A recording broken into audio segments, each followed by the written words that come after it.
हरे कृष्णा।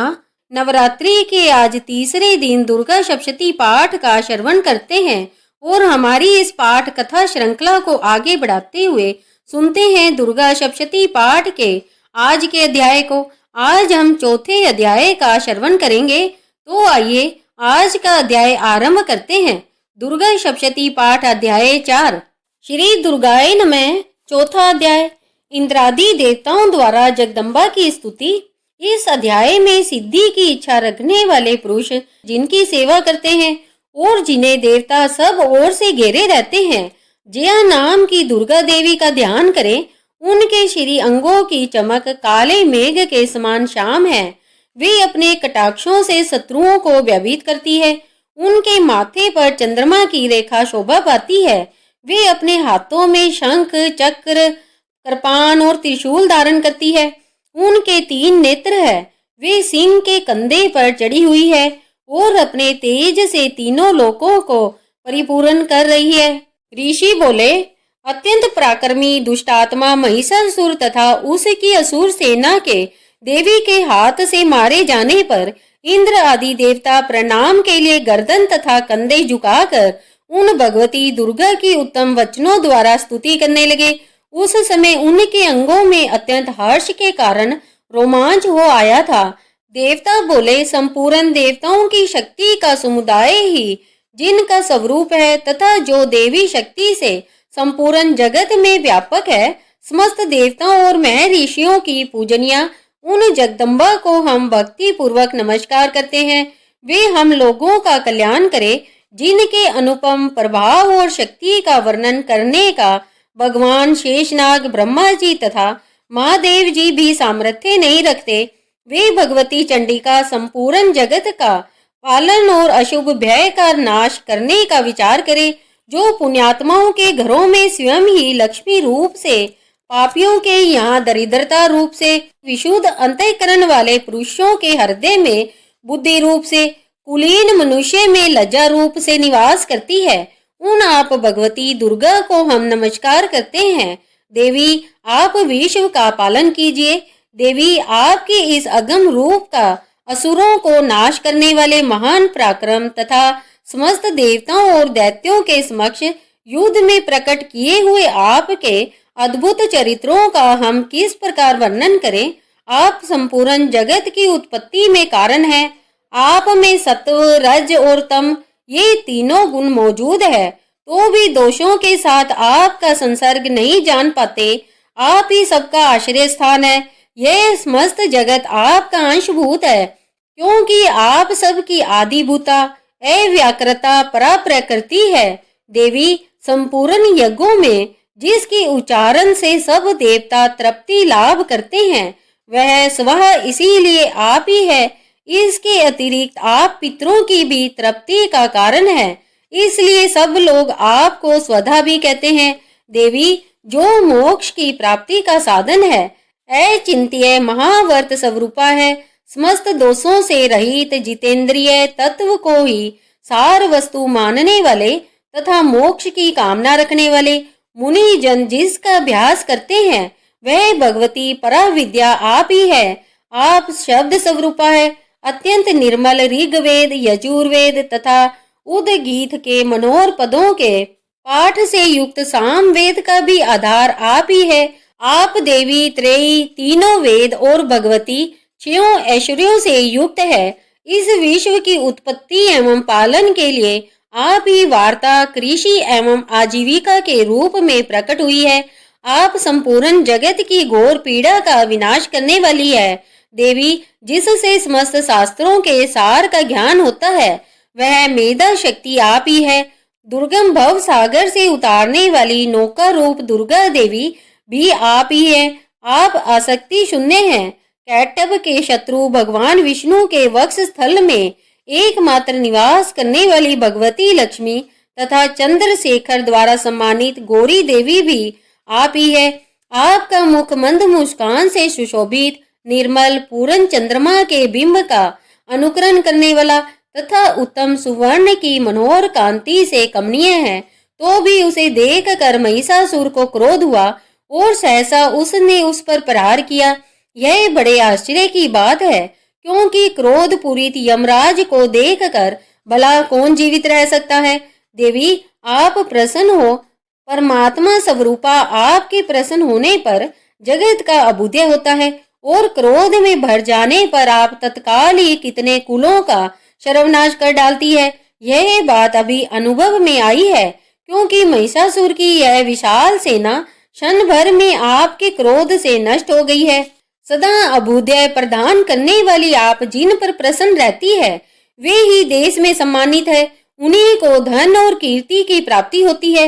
उन्हीं का धर्म कभी शिथिल नहीं होता तथा वे ही अपने स्वस्थ स्त्री, पुत्र और भृत्यों के साथ भाग्यवान माने जाते हैं। देवी, आपकी ही कृपा से पुण्यात्मा पुरुष प्रतिदिन अत्यंत श्रद्धा पूर्वक सदा सब प्रकार के धर्मानुकूल कर्म करता है और उसके प्रभाव से स्वर्ग लोक में जाता है। इसलिए आप तीनों लोकों में निश्चय ही अभीष्ट फल देने वाली है। माँ दुर्गे, आप स्मरण करने पर सब प्राणियों का भय हर लेती है और स्वस्थ पुरुषों द्वारा चिंतन करने पर उन्हें परम कल्याणकारक बुद्धि प्रदान करती है। दुख, दरिद्रता, संकट और भय हरने वाली देवी, आपके सिवा दूसरी कौन है जिसका चित्त सब का उपकार करने के लिए सदा ही दयार्थ रहता हो। देवी, इन राक्षसों के मारने से संसार को सुख मिले तथा ये राक्षस चिरकाल तक नरक में रहने देने के लिए भले ही पाप करते रहे हों, इस समय संग्राम में मृत्यु को प्राप्त होकर स्वर्गलोक में जाए। निश्चय ही यही सोचकर आप शत्रुओं का वध करती है। आप शत्रुओं पर शस्त्रों का प्रहार क्यों करती है? समस्त शत्रुओं को दृष्टि पात्र मात्र से ही भस्म सात क्यों नहीं कर देती? इसमें एक रहस्य है। ये शत्रु भी हमारे शस्त्रों से पवित्र होकर उत्तम लोकों में जाए। इस प्रकार उनके प्रति भी आपका विचार अत्यंत उत्तम रहता है। खड्ग के तेज पुंज की भयंकर दीप्ति से तथा आपके त्रिशूल के अग्रभाग की घनीभूत प्रभा से चौंधिया कर जो असुरों की आंखें फूट नहीं गई, उसमें कारण यही था कि वे मनोहर रश्मियों से युक्त चंद्रमा के समान आनंददायक आपके इस सुंदर मुख का दर्शन करते थे। देवी, आपका शील दुराचारियों के बुरे बर्ताव को दूर करने वाला है। साथ ही यह रूप ऐसा है जो कभी चिंतन में भी नहीं आ सकता और जिसकी कभी दूसरों से तुलना नहीं हो सकती, तथा आपका बल और पराक्रम तो उन असुरों का भी नाश करने वाला है जो कभी देवताओं के पराक्रम को भी नष्ट कर चुके थे। इस प्रकार आपने शत्रुओं पर भी अपनी दया ही प्रकट की है। वरदायिनी देवी, आपके इस पराक्रम की किसके साथ तुलना हो सकती है? तथा शत्रुओं को त्रस्त करने वाला एवं अत्यंत मनोहर ऐसा रूप ही आपके सिवा और कहाँ है?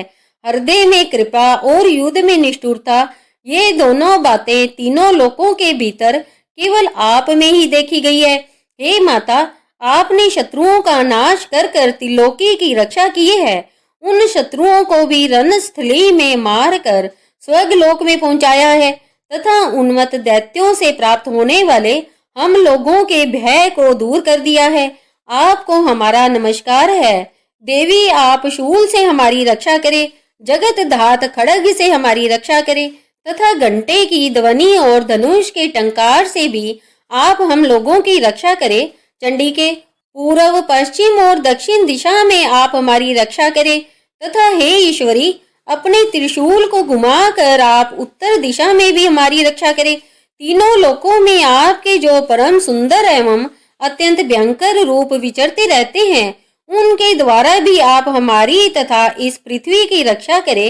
अंबिके, आपके कर कमलों में शोभा पाने वाले खड्ग, शूल और गदा आदि जो जो अस्त्र हो, उन सब के द्वारा आप सब ओर से हम लोगों की रक्षा करें। ऋषि बोले, इस प्रकार देवताओं ने जगन माता दुर्गा की स्तुति की और नंदन वन के दिव्य पुष्पों एवं गंध चंदन आदि के द्वारा उनका पूजन किया। फिर सब ने मिलकर जब भक्ति पूर्वक दिव्य धूपों की सुगंध निवेदन की, तब देवी ने प्रसन्न वदन होकर प्रणाम करते हुए सब देवताओं से कहा। देवी बोली, देवताओं, तुम सब लोग मुझ से जिस बात की कामना करते हो उसे मांगो।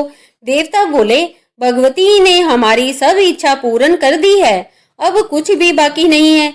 क्योंकि हमारा यह शत्रु महिषासुर मारा गया। महेश्वरी, इतने पर भी आप हमें और वर देना चाहती है, तो हम जब जब आपका स्मरण करें तब तब आप दर्शन देकर हम लोगों के महान संकट निवारण कर दिया करें तथा प्रफुल्ल वदन अंबिके, जो मनुष्य इन स्त्रोतों द्वारा आपकी स्तुति करे उसे धन संपत्ति और ऐश्वर्य देने के साथ ही उसकी धन और स्त्री आदि संपत्ति को भी बढ़ाने के लिए आप सदा ही प्रसन्न रहे। ऋषि कहते हैं, हे राजन, देवताओं ने जब अपने तथा जगत के कल्याण के लिए भद्रकाली देवी को इस प्रकार प्रसन्न किया, तब वे तथास्तु कहकर वहीं अंतर्ध्यान होगी। हे भूपाल, इस प्रकार पूर्व काल में तीनों लोकों का हित चाहने वाली देवी जिस प्रकार देवताओं के शरीरों से प्रकट हुई थी, वह सब कथा मैंने कह सुनाई। अब पुनः देवताओं का उपकार करने वाली वे देवी असुरों तथा शुंभ निशुंभ का हनन करने एवं सब लोगों की रक्षा करने के लिए गौरी देवी के शरीर से जिस प्रकार प्रकट हुई थी, वह सब कथा मेरे मुंह से सुनो, मैं उसका तुमसे वर्णन करता हूँ। इस प्रकार श्री मार्कंडेय पुराण में सावर्णिक मनवंतर की कथा के अंतर्गत देवी महात्म्य में इंद्र स्तुति नामक चौथा अध्याय पूर्ण हुआ। अब सुनिए श्री दुर्गा कवच पाठ। इस पाठ से शरीर के सभी अंगों की रक्षा होती है। यह पाठ महामारी से बचाव की शक्ति देता है। यह पाठ संपूर्ण आरोग्य का शुभ वरदान देता है और यह कवच पाठ अत्यंत गोपनीय पाठ है, इसलिए इसे पूरी पवित्रता से किया जाना चाहिए। 18 महापुराणों में से एक मार्कंडेय पुराण के अंदर देवी कवच के श्लोक अंतर्भूत है और यह अद्भुत दुर्गा सप्तशती का हिस्सा है। देवी कवच को भगवान ब्रह्मा जी ने ऋषि मार्कंडेय को सुनाया था। मैं ऋषि मार्कंडेय श्री ब्रह्मा जी से बोले, हे पितामह, संसार में जो गुप्त हो और जो मनुष्यों की सब प्रकार से रक्षा करता हो और जो आपने किसी को भी आज तक बताया ना हो, वह कवच मुझे बताइए। श्री ब्रह्मा जी कहने लगे, अत्यंत गुप्त और सब प्राणियों की रक्षा करने वाला, सब की भलाई करने वाला कवच मुझसे सुनो। प्रथम शैलपुत्री, दूसरी ब्रह्मचारिणी, तीसरी चंद्रघंटा, चौथी कुष्मांडा, पांचवी स्कंद माता, छठी कात्यायनी, सातवीं कालरात्रि, आठवीं महागौरी और नौवीं सिद्धिदात्री। यह देवी की 9 मूर्तियां हैं। यह नव दुर्गा कहलाती है। आग में जलता हुआ, रण में शत्रु से घिरा हुआ, विषम संकट में फंसा हुआ मनुष्य अगर देवी दुर्गा के नामों का स्मरण करे तो उसको कभी भी हानि नहीं हो सकती।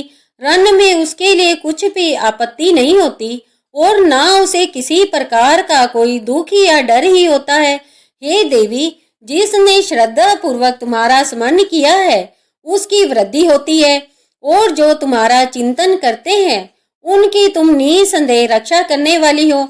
चामुंडा प्रेत पर, बाहरी भैंसे पर, रौद्री हाथी पर, वैष्णवी गरुड़ पर अपना आसन जमाती है। माहेश्वरी बैल पर, कुमारी मोर पर और हाथ में कमल लिए हुए विष्णु प्रिया लक्ष्मी जी कमल के आसन पर विराजती है।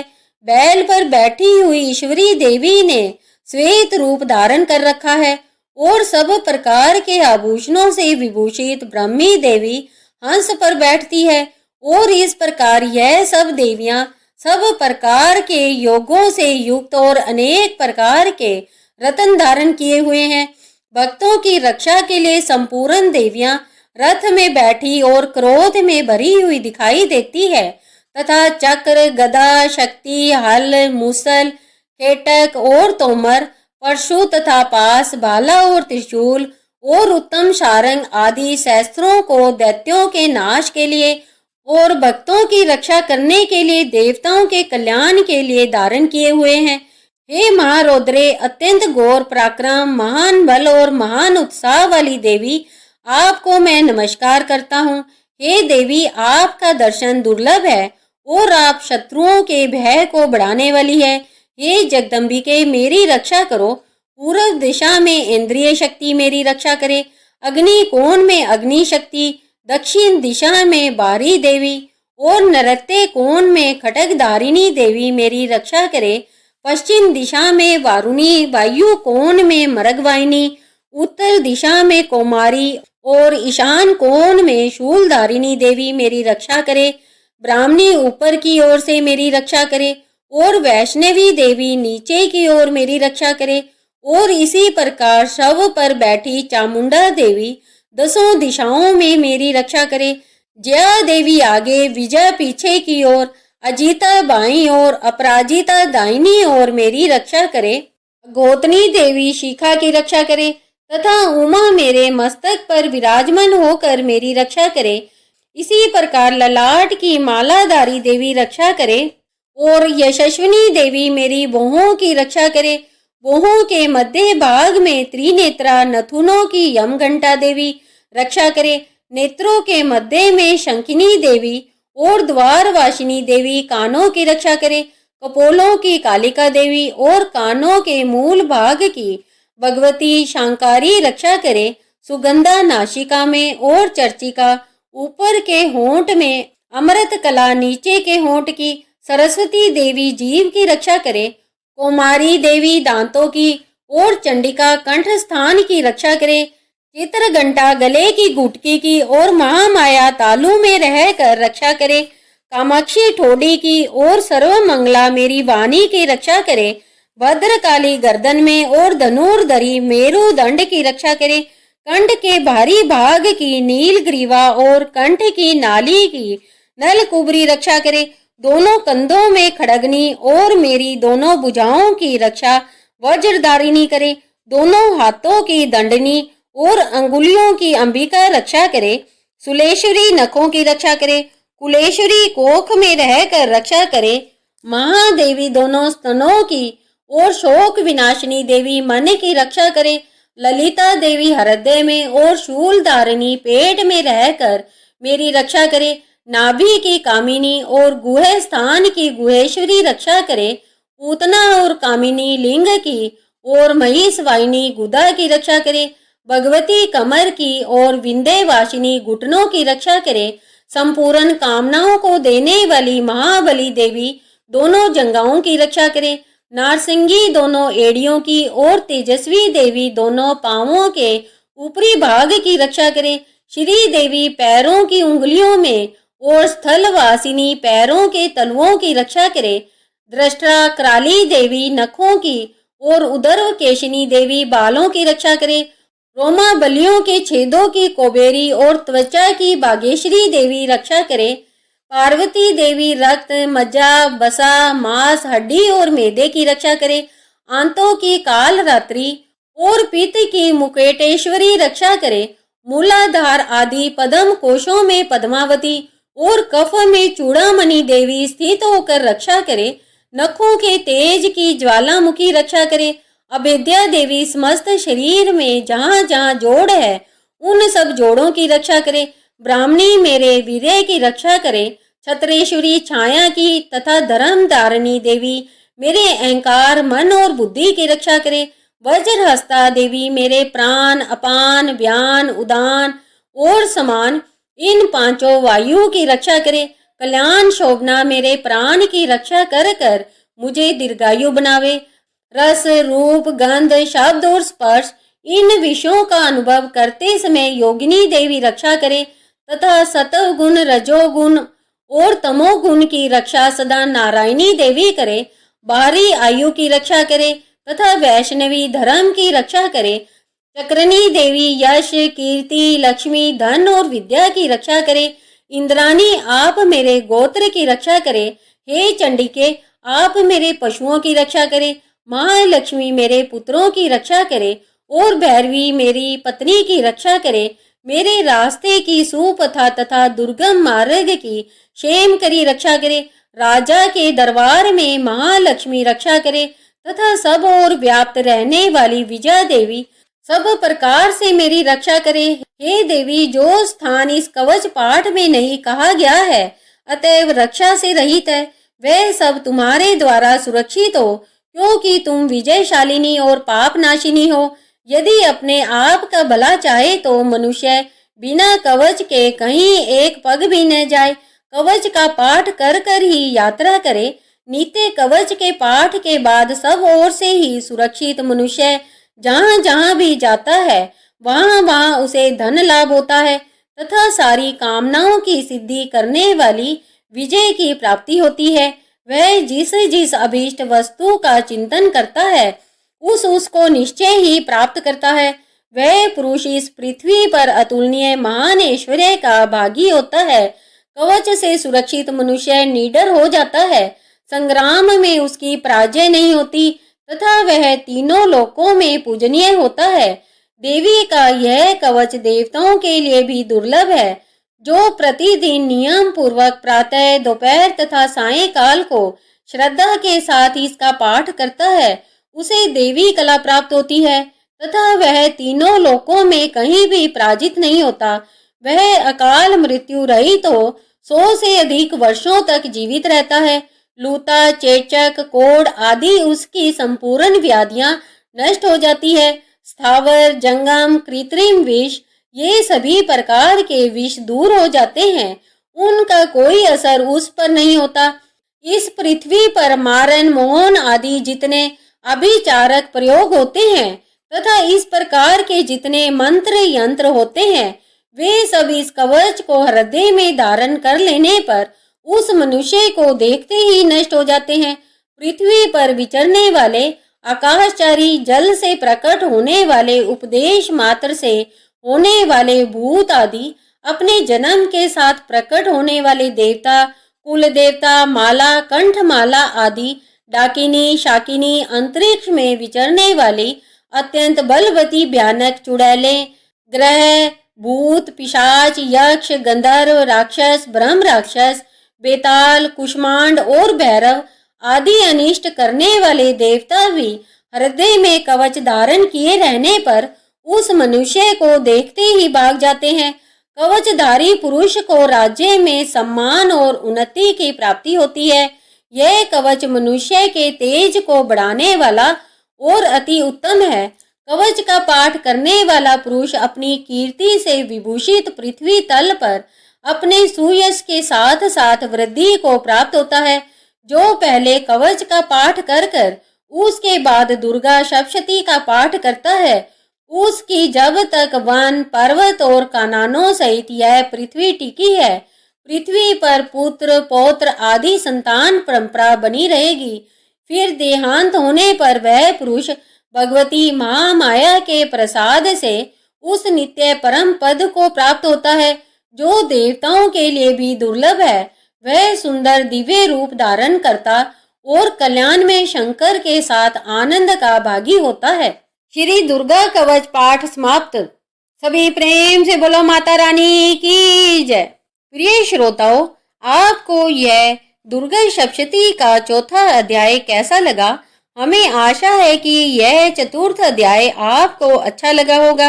अगर ऐसा है तो इस वीडियो को लाइक करें और इसे अपने दोस्तों एवं परिवारजनों को शेयर करें। और अगर अभी तक आपने अपने चैनल त्योहार गाइड को सब्सक्राइब नहीं किया है तो अपने चैनल त्योहार गाइड को सब्सक्राइब कर लीजिएगा, नोटिफिकेशन ऑन रखिए। और अब हम आपसे मिलेंगे इसी दुर्गा सप्तशती पाठ के अगले अध्याय की कथा के साथ बहुत जल्द। सभी प्रेम से बोलो माता रानी की जय।